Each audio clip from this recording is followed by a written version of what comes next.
I, Jesus, I am the great physician. I heal the broken-hearted, the sick, and the weak, and bind up their wounds.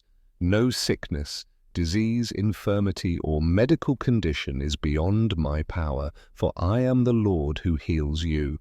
Do not fear the afflictions you face, medical reports you received, or your sick body, for I am your physician, bringing restoration, healing, peace, and life to your body, mind, spirit, soul, and family.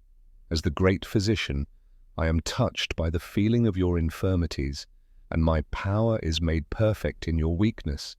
My word is life to those who find it, and health to all their flesh and soul.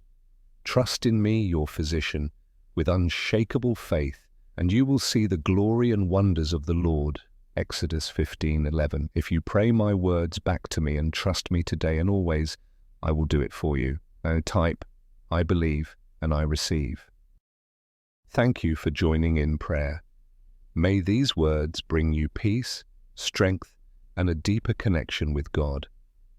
If this message prayer blessed you, don't forget to like, share, and subscribe for more powerful prayers and encouragement. Stay faithful, stay strong, and may God's grace be with you always. Amen.